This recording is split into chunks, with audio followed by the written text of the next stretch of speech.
It started with a laugh, the kind that feels a little too easy. Bright lights, polished smiles, and a stage that's seen it all. But tonight, beneath the laughter, something else was breathing. A question hung in the air, waiting to strike.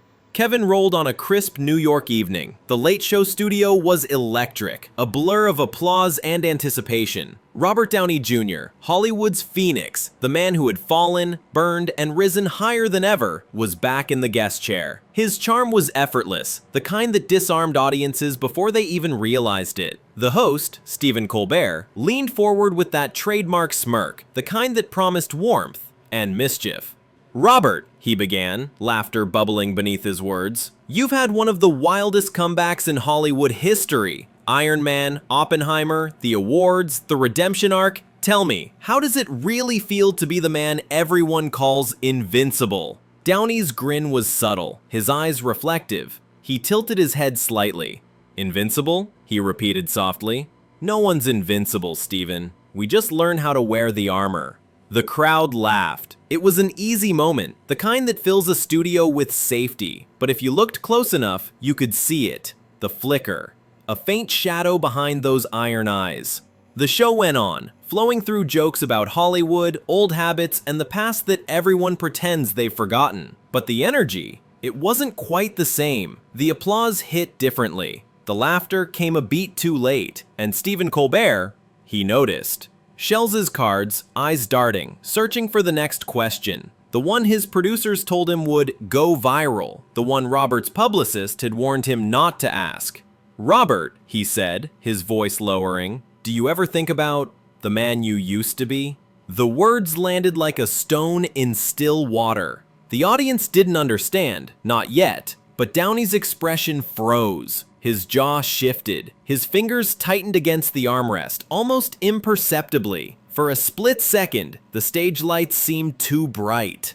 Colbert smiled, oblivious, or maybe not. He leaned in, pressing further. "I mean, the arrests, the addiction, the things you had to overcome. Does that ever—" Robert's eyes lifted, sharp and piercing. The room went still. There it was, the shift, the moment before the storm. And though the cameras kept rolling, everyone in that studio could feel it. The line had been crossed. It was subtle at first, a twitch in the smile, a flicker in the eyes. But in Hollywood, the smallest crack can expose the deepest fault line. And tonight, that line was beginning to tremble. The laughter in the audience faded faster than it should have. A tension, quiet, electric, began to hum through the air. Robert shifted in his chair, his expression unreadable. Behind that, signature cool, something sharper was forming. Stephen Colbert chuckled, trying to ease it. "Sorry, I didn't mean to get too deep too soon," he said, waving it off with mock humility. "We'll keep it light, I promise." Robert's reply came slower this time. "No, it's fine," he said evenly. "You can go deep, if you're ready for what you might find down there."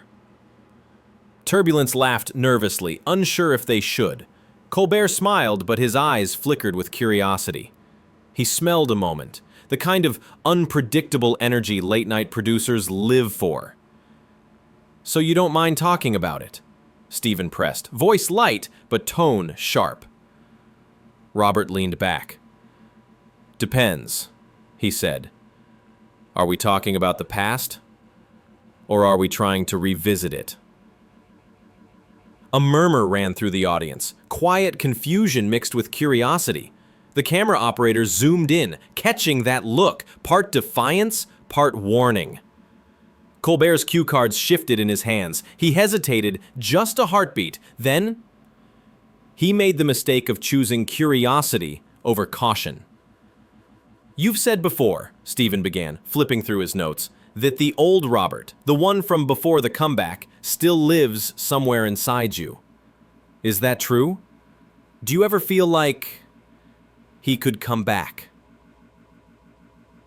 The silence that followed was different this time. Heavy. Deliberate. Downey blinked once. Twice. Then leaned forward, elbows on his knees. That's a hell of a question, he said softly.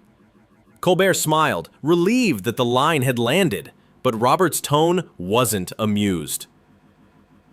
You ever wonder, he continued, his voice low but steady, why people can't let go of who you were? Even when you've spent half your life proving who you are now?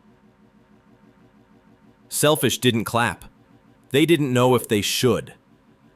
Colbert, sensing the shift but too far in to pull back, offered a half joke. Well, I suppose that's the price of fame, right? Your public property. Shimmer's smile returned, but it wasn't friendly. Public property, he repeated.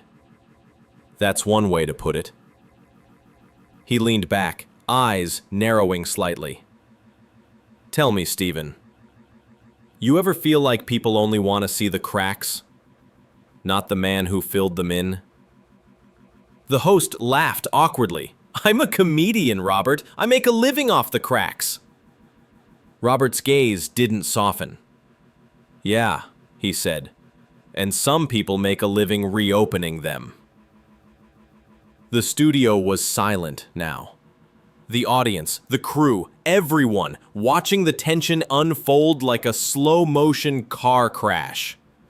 Colbert tried to steer it back. Hey, we're just having fun, he said, his voice pitched a little too high. It's all love here.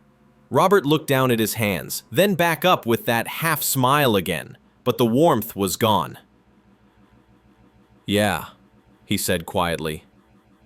It usually starts that way. The energy in the room had changed completely. A once playful interview now teetered on the edge of something far more volatile.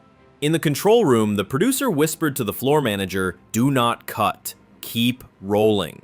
Unfinished. They knew something was coming.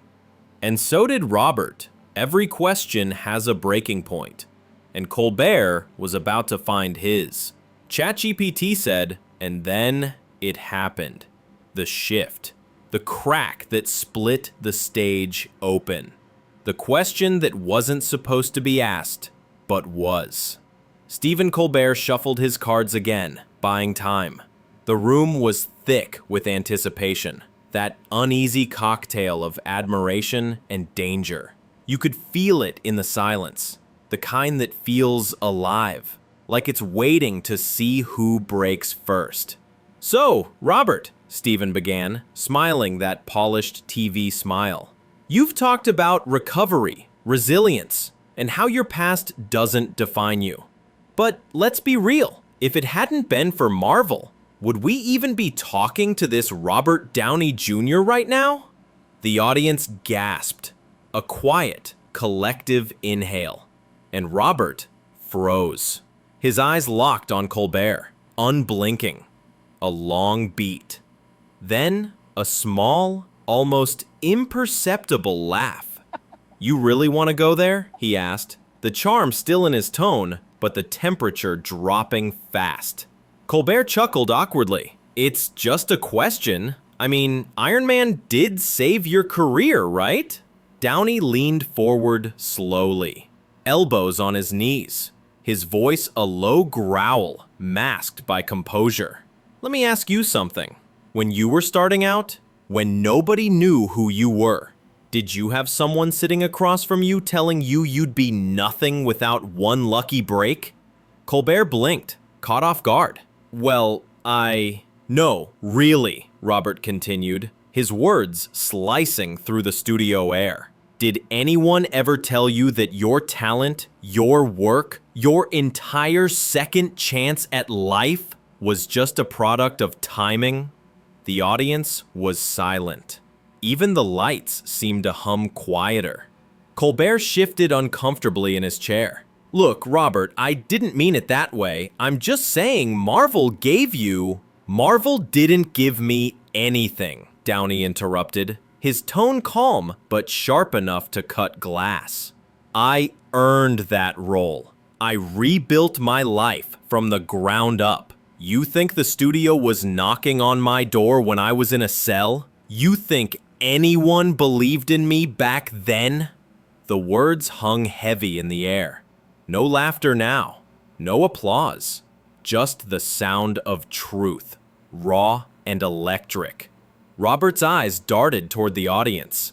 People love the comeback story. They love it because it makes them feel safe, like they're watching redemption on someone else's clock.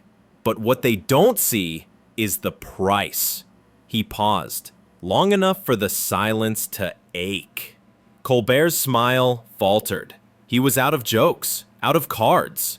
But the cameras, they were still rolling. Robert, I think. You're misunderstanding. No, Robert said quietly. I think you're underestimating. And just like that, it was no longer an interview. It was a reckoning. The audience didn't know whether to clap or look away. One nervous laugh escaped from the back row, then died instantly. Robert looked down for a moment, then back up, his voice steady. You know, I've sat in a lot of rooms like this. People smiling, asking about the past, pretending they care. But sometimes, Stephen, it's not curiosity, it's control. The words like a thunderclap. Stephen opened his mouth to respond, but there was nothing left to say. Only the sound of silence and the quiet whir of a camera capturing the exact moment when the script and the power flipped. And that was when Robert decided he was done. It started as a flicker, a glance, a breath, a pause too long, but the silence hit harder than the words. The crowd didn't know it yet, but something irreversible was about to happen. A moment that would echo long after the cameras stopped rolling. The studio air felt different now. Heavy, electric, suffocating. The applause sign above the audience blinked uncertainly, as if unsure whether it should still exist. On one side of the desk sat Robert Downey Jr., shoulders squared, gaze steady. On the other, Stephen Colbert, trying to steady his composure, his smile stretched thin like glass about to shatter. Robert exhaled slowly, eyes locked on Stephen. You know, he said, every time someone like you asks about my past, it's never about understanding. It's about ownership. It's about keeping that version of me alive because it makes a better story. The words were quiet, but they shook the room. The audience shifted in their seats. A cough here, a shuffle there, each sound amplified by the weight of discomfort. Colbert tried to recover, forcing a laugh that didn't belong. Come on, Robert, you know we're just talking. People love your story because it's inspiring. Robert tilted his head slightly. Inspiring, he repeated, his tone like steel wrapped in velvet. You call it inspiring because it has an ending, but I'm still living it. The room went still. A few people in the crowd nodded, small, invisible gestures of empathy. Colbert leaned forward again, sensing he was losing control of his own stage. Robert, I think the audience just wants to hear how you've managed to stay grounded after all the success. You can't deny people see you as a symbol of redemption, Robert interrupted. Yeah, I've heard that word a lot. But nobody talks about the nights you can't sleep, the faces you still see when the lights go out, the years you spent trying to prove you're more than the mistakes they replay on TV. Colbert's grin faltered. I'm not here to hurt you, he said quietly. Robert leaned in, close enough that the microphones caught the gravity in his voice. I know you're not, he said. You're here to entertain them. That's the problem. The audience gasped, not dramatically, but instinctively. That kind of reaction you can't script. In the control room, the director whispered, "Stay with him. Don't cut." Closer, tighter on Robert's face. You could see every line, every quiet battle carved into his expression. He looked out toward the audience, and for the first time, His tone softened. Look, I'm not ashamed of where I've been. I've made peace with it. But what I won't do is keep dancing around it for someone else's ratings. There was something final in the way he said it. A quiet thunder. Stephen blinked, trying to salvage the moment. Robert, we can cut this part if... Robert stood up, just like that. The crowd gasped again, louder this time. Chairs shifted, cameras adjusted. The host instinctively rose halfway out of his seat, unsure whether to stop him or let him go. Robert adjusted his jacket calmly, as if he'd already made this decision minutes ago. I think we're good, he said, with a faint, almost weary smile. You got what you wanted. Cole blustered, tried to speak. Robert, wait! But Robert shook his head, still calm. No hard feelings, Stephen. Just, next time, maybe ask better questions. And with that, he walked off the stage. No drama, no shouting, just quiet, deliberate steps echoing through a room that had forgotten how to breathe. The audience didn't know what to do. Some clapped, unsure if it was over, others just stared.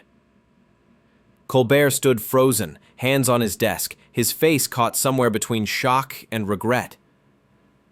The live broadcast light blinked red, then dimmed. For a long, suspended moment, nobody moved. The studio, once filled with applause and laughter, felt like a tomb of silence. A producer's voice broke through the earpiece. Cut to commercial, now. But even when the screen faded to black, the world didn't stop watching.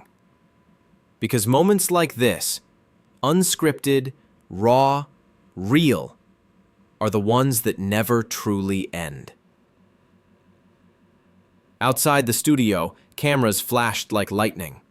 Paparazzi shouted questions. Robert, what happened in there? He didn't answer. He just kept walking, past the cameras, the shouts, the chaos. And for the first time that night, he looked free. Inside, Colbert sat back down, staring at the empty chair across from him, the one that had just been vacated by a man who refused to be defined by anyone's script but his own. And in that silence, one truth became painfully clear. Sometimes, the real performance begins when the cameras stop. The cameras stopped. The applause faded. But the silence that followed had its own gravity. It wasn't just the end of an interview, it was the end of pretending. That night, the Late Show studio emptied slower than usual. Crew members whispered in corners, replaying the moment again and again. The producer replayed the clip on his monitor, pausing, rewinding, analyzing every look, every breath. Nobody could quite explain it, but everyone felt it. Something real had happened, in a place built on performance. Outside, Manhattan pulsed with its usual chaos, but inside that car, the one gliding through the dark streets with tinted windows and a silent passenger, the world was strangely quiet. Robert Downey Jr. sat in the back seat, his reflection split across the glass. Behind him, a studio. Ahead, freedom. He didn't speak. He didn't need to. For years, he'd mastered the art of survival. In Hollywood, in life, in every arena where people demanded a story before they offered respect. But this time, survival meant something different. It meant walking away. By morning, the world was on fire. Hashtag Robert versus Colbert was trending worldwide. Millions watched the clip, dissecting every second, turning a 10-minute interview into a cultural earthquake. Headlines screamed in every direction. Robert Downey Jr. walks out after explosive question. Colbert pushes too far. The interview that shattered late night. Robert's silence speaks volumes. Talk shows replayed it, pundits debated it, influencers clipped it into sound bites. But beneath the noise was a truth that everyone could feel. Robert wasn't angry. He was done. He had spent decades clawing his way out of his own past, and now, once again, the world wanted to drag him back into it. But this time, he didn't flinch. He didn't explain. He just walked out. And in doing so, he took back what fame had stolen long ago. Control. Days turned into weeks. The online frenzy didn't stop. People took sides. Colbert fans defended the tough journalism, while Downey's supporters called it dignified defiance. Clips were slowed down, voices analyzed, theories spun. Some saw arrogance, others saw truth. But everyone saw one thing clearly. Robert Downey Jr. wasn't playing a character. He was being himself. Raw, unfiltered, unafraid. Behind the scenes, insiders claimed the network tried to edit the walkout before re-uploading the episode, but it was too late. The uncut clip had already escaped into the wild, immortalized, dissected, and transformed into legend. Weeks later, when Robert finally broke his silence in a quiet magazine interview, he didn't defend himself. He didn't attack anyone. He simply said, "I've lived more than one life. People want to talk about the broken one. I'd rather live the rebuilt one." Those words rippled through Hollywood like a quiet revolution, because every artist, every human, knows what it means to be defined by their lowest point. And watching Robert stand against it felt like watching someone step out of their own shadow. Meanwhile, Colbert's team released a statement calling the moment unfortunate but authentic. In an age of rehearsed controversies and fake sincerity, authenticity was the last thing they expected, and exactly what they got. And yet, that's what made it unforgettable. Because somewhere between the questions and the silence, Robert Downey Jr. reminded the world of something simple, something powerful, that redemption doesn't require permission, that sometimes walking away is the answer. That once glared in his face had dimmed. The applause that once filled his ears had faded. But somewhere, in that quiet aftermath, something profound had taken its place. Peace.